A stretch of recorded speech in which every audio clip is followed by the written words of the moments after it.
क्या हाल चाल है? ठीक ठाक है। अच्छा, आज का हमारा लेक्चर है, छोटा सा लेक्चर है लोकल और ग्लोबल वेरिएबल्स के बारे में। तो आइए चलते हैं आज के टॉपिक की तरफ। जी, लोकल और ग्लोबल वेरिएबल्स समझने से पहले जो कॉन्सेप्ट है वो है स्टोरेज क्लास का। Every variable in C plus plus has two features. जो भी हम वेरिएबल बनाते हैं ना, उसके साथ दो चीजें अटैच है, एक उसकी डेटा टाइप है और एक स्टोरेज क्लास है। डेटा टाइप्स हम ऑलरेडी डिटेल से पढ़ चुके हैं। बेसिक डेटा टाइप्स है इंटीजर, कैरेक्टर, फ्लोट वगैरह। इन्हें हम डेटा टाइप कहते हैं, जो बताती हैं कि हम इस वेरिएबल में क्या वैल्यू स्टोर कर सकते हैं, उसकी लिमिट या रेंज जो है वो क्या है। स्टोरेज क्लास क्या है? स्टोरेज क्लास हमें दो चीजों के बारे में बताती है, वेरिएबल की लाइफ टाइम और उसका स्कोप। लाइफ टाइम क्या चीज है? Determines how long variable can exist. एक वेरिएबल कब तक मेमोरी में एग्जिस्ट करता है, इसे हम उसकी लाइफ टाइम कहते हैं। और स्कोप क्या है? प्रोग्राम का वो कौन सा हिस्सा है जहां पे हम उस वेरिएबल को एक्सेस कर सकते हैं, that is called scope of variable. तो ये दो चीजें हैं। स्टोरेज क्लास की जो टाइप्स हैं वो दो हैं स्कोप के वाले से। लोकल स्कोप कह लें या लोकल वेरिएबल्स कह लें, और ग्लोबल स्कोप या ग्लोबल वेरिएबल्स। लोकल वेरिएबल्स और ग्लोबल वेरिएबल्स, इसके अलावा भी स्टैटिक या इसकी कुछ टाइप्स हैं, लेकिन ये चूंकि बिगिनर्स कोर्स है प्रोग्रामिंग फंडामेंटल, इसमें हम सिर्फ ये दो ही टॉपिक्स जो है वो डिस्कस करेंगे, local variables, global variables. Local variables क्या होते हैं? A variable defined inside a function और inside a block is called local variable. Local variable को हम ऑटोमेटिक वेरिएबल भी कहते हैं। एक फंक्शन के अंदर जो हम वेरिएबल बनाते हैं उसे हम लोकल वेरिएबल कहते हैं। या एक ब्लॉक के अंदर, ब्लॉक क्या होता है? दो ब्रेसेस के दरमियान, ब्रेसेस स्टार्ट और ब्रेसेस क्लोज, इनके दरमियान जो कोई वेरिएबल हम बनाएंगे उसे हम लोकल वेरिएबल कहेंगे। लोकल वेरिएबल जिस फंक्शन या जिस ब्लॉक में बनाते हैं सिर्फ उसी के अंदर एक्सेस हो सकता है, उससे बाहर वो एक्सेस नहीं हो सकता। लोकल वेरिएबल्स कब बनते हैं? जब फंक्शन कॉल होता है, जिस फंक्शन के अंदर आपने लोकल वेरिएबल बनाया है, जब वो फंक्शन कॉल होती है तो लोकल वेरिएबल मेमोरी में बन जाते हैं। जो ही उसकी फंक्शन कॉल कंप्लीट होती है तो लोकल वेरिएबल जो है वो मेमोरी से खत्म हो जाते हैं। So the scope of the local variable is within the block where they are declared. तो उस ब्लॉक के अंदर उनका जो स्कोप है उस ब्लॉक के अंदर है जहां पे उन्हें डिक्लेयर करते हैं। तो इनको समझने के लिए देखिए, जी हम एक प्रोग्राम बनाते हैं। फॉर एग्जाम्पल ये एक प्रोग्राम है, इसके अंदर मैं इंटीजर ए बना लेता हूँ, ए इज इक्वल टू 5, और इधर मैं एक फंक्शन बना लेता हूँ वाइड टेस्टिंग, कोई फंक्शन का नाम आप रख लें। इसके अंदर मैं एक इंटीजर बना लेता हूँ, integer b is equal to 10। अब ये जो वेरिएबल है ये एक फंक्शन के अंदर है, इन दो ब्रेसेस के दरमियान, ये लोकल वेरिएबल है।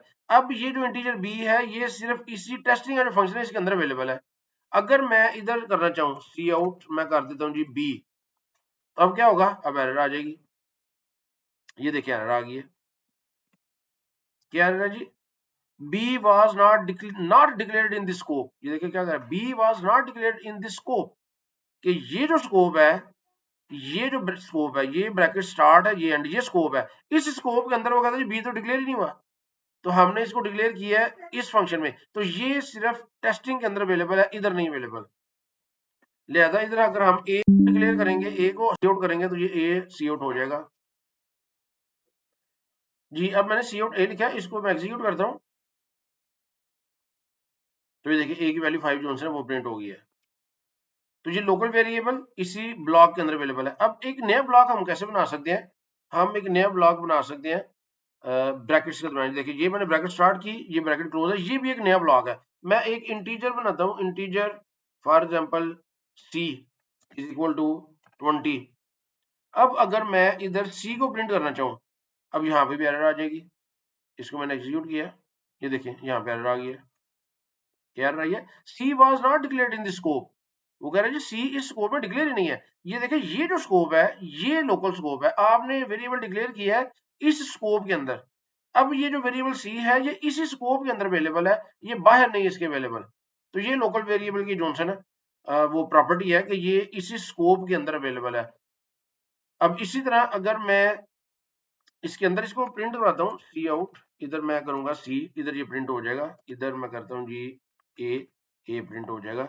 अब इसको मैं एग्जीक्यूट करता हूँ, 20 और 5 205 प्रिंट हो जाएगा। ये देखिए 205 ये इकट्ठा प्रिंट हो गया। तो इसी तरह अगर मैं ये फंक्शन कॉल करता हूँ, ये देखें जी मैंने फंक्शन कॉल किया जी टेस्टिंग। अब ये मैंने फंक्शन कॉल किया है। अब इधर मैं क्या करता हूँ, सी आउट कर देता हूँ बी को। तो ये प्रोग्राम एग्जीक्यूट हुआ और बी की वैल्यू 10 वो प्रिंट हो गई।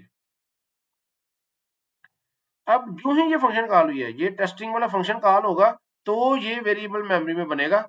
जो ही ये फंक्शन फिनिश होगा, टेस्टिंग का फंक्शन फिनिश होगा, तो ये मेमोरी से डिलीट हो जाएगा। तो ये ऑटोमेटिकली ये जो कंपाइलर जो है ना बैकएंड पे इस चीज को हैंडल करता है कि मेमोरी से खत्म कर देता है इनको। दोबारा जब आप फंक्शन कॉल करेंगे तो ये दोबारा क्रिएट होगा और जो ही फंक्शन कंप्लीट होगा तो ये दोबारा जो है ना ये फिनिश हो जाएगा। तो ये होते हैं जी लोकल वेरिएबल्स। अब हम ग्लोबल वेरिएबल भी बना सकते हैं। फॉर एग्जांपल इधर मैं बनाता हूँ जी इंटीजर, इधर इसका नाम रख लेते हैं for example D is equal to, इसको मैं 30 कर देता हूँ। अब ये देखिए टेस्टिंग के अंदर इधर मैं प्रिंट करवाता हूँ जी डी को, और इधर भी इसके बाद मैं दोबारा प्रिंट करवा देता हूँ सी आउट डी। पहले इसको हैंडल कर देते हैं और फिर डी कर देते हैं। तो ये देखें ये 30 जॉनसन है, ये पहले टेस्टिंग कॉल हो रहा है ना, ये टेस्टिंग ये कॉल होगा, ये डी की वैल्यू प्रिंट होगी, फिर ये जो सी आउट है ये कॉल होगा, फिर इसकी वैल्यू प्रिंट होगी। तो ये देखें 30 दो दफा प्रिंट हो गया। क्यों? क्योंकि ये ग्लोबल है। ग्लोबल वेरिएबल होता है जिसको हम किसी भी फंक्शन से बाहर डिक्लेयर करते हैं। तो ये था जी हमारा लोकल वेरिएबल्स के बारे में, ये global variable. A variable defined outside all functions then it is called global variable. तो इसका जो स्कोप है, स्कोप इसका है होल प्रोग्राम, पूरे प्रोग्राम में आप इसको कहीं भी यूज कर सकते हैं, इसे हम ग्लोबल वेरिएबल कहते हैं। This means it can be changed, used and changed at any part of the program after its declaration. तो ग्लोबल वेरिएबल की जो लाइफ है वो उसकी लाइफ होती है जितनी प्रोग्राम की लाइफ है, जब तक पूरा प्रोग्राम मेमोरी में चल रहा है वो भी मेमोरी में ग्लोबल वेरिएबल मौजूद है। अब इसमें जो एक प्रॉब्लम आती है ग्लोबल वेरिएबल को सर्च करना अगर नेम सेम हो जाए तो। फॉर एग्जांपल ये देखें, ये जो इधर मैं एक वेरिएबल बनाता हूँ integer D is equal to 10। अब इसको टेस्टिंग को हम कॉल नहीं करते। अब देखें जी मैंने डी एक वेरिएबल बनाया है मेन के अंदर और इधर मैं डी को प्रिंट करा रहा हूँ। अब डी एक हमने ग्लोबल भी बनाया है। अब क्या होगा, अब अगर इसमें एग्जीक्यूट करता हूँ तो क्या प्रिंट होना चाहिए आपके हिसाब से? पहले आप खुद सोचें फिर देखिएगा इसका आंसर क्या प्रिंट होता है। तो 10 प्रिंट होगा जी, देखिए 10 प्रिंट हो गया।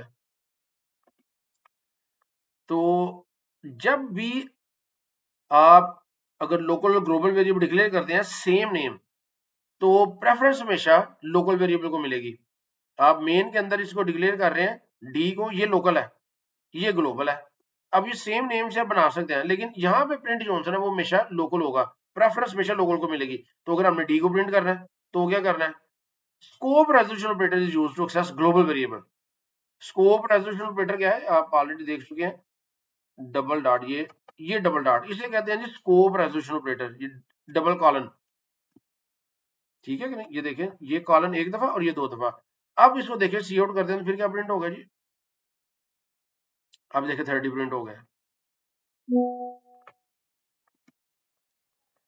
जी। तो स्कोप रेजोल्यूशन ऑपरेटर यूज होगा ग्लोबल वेरिएबल को हैंडल करने के लिए। इसी तरह अगर आपने ग्लोबल वेरिएबल की वैल्यू चेंज करनी है तो आपको scope resolution operator D is equal to, इधर इसकी वैल्यू कर दे 50 कर दे। अब इसको प्रिंट करवाएं, या इधर हम ऐसा करते हैं कि ये जो टेस्टिंग को कॉल किया ना, इस टेस्टिंग के अंदर इसकी वैल्यू चेंज करते हैं। इधर हम कर देते हैं स्कोप रेजोल्यूशन ऑपरेटर लगा के। अच्छा इधर तो चूंकि डी है ही नहीं, लिहाजा डी इज इक्वल टू हम सिंपल 50 करेंगे तो इसकी वैल्यू चेंज हो जाएगी। लेकिन अगर इधर भी डी होता, इधर भी डी होता, तो फिर हम अगर इधर इसको चेंज करना चाहे ग्लोबल वेरिएबल को तो हमें स्कोप रेजोल्यूशन ऑपरेटर लगाना पड़ेगा। तो अब इसको देखिए एग्जीक्यूट करते हैं तो डी की वैल्यू जो है ये देखिए 50 हो गई।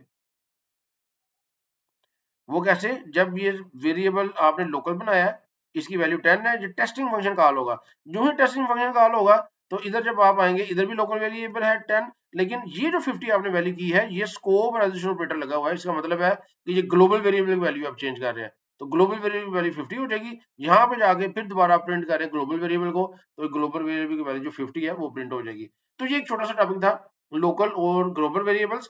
तो उम्मीद है आपको लोकल और ग्लोबल वेरिएबल की समझ आ गई होगी। हाँ, एक इंपॉर्टेंट पॉइंट कि आपने जब भी ग्लोबल वेरिएबल बनाना है ना, तो आप कोशिश किया करें उसको जी के साथ डिक्लेयर करें।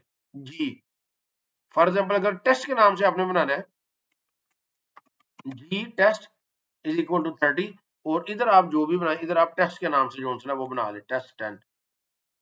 ये एक कन्वेंशन है जो यूज होती है और आपको कंफ्यूज नहीं होने देगी। जब भी आप इधर लोकल वेरिएबल बनाएंगे तो आपने उसका नाम रखेंगे, आप हमेशा टेस्ट रख देंगे, टेस्ट इज इक्वल टू 10। और अगर आपने ग्लोबल वेरिएबल प्रिंट करना है तो अब आप जी टेस्ट जो है वो लिखेंगे तो ये प्रिंट हो जाएगा। तो ये एक कन्वेंशन है, अच्छी प्रोग्रामिंग प्रैक्टिस है कि आप ग्लोबल वेरिएबल को जी से स्टार्ट करें, तो आपको कंफ्यूजन नहीं होगी, यानी कि स्कोप रेजिस्टर ऑपरेटर आपको यूज करना ही नहीं पड़ेगा क्योंकि ग्लोबल के साथ आप जी लगा रहे हैं। तो उम्मीद है आपको लोकल और ग्लोबल वेरिएबल की समझ आ गई होगी। शुक्रिया।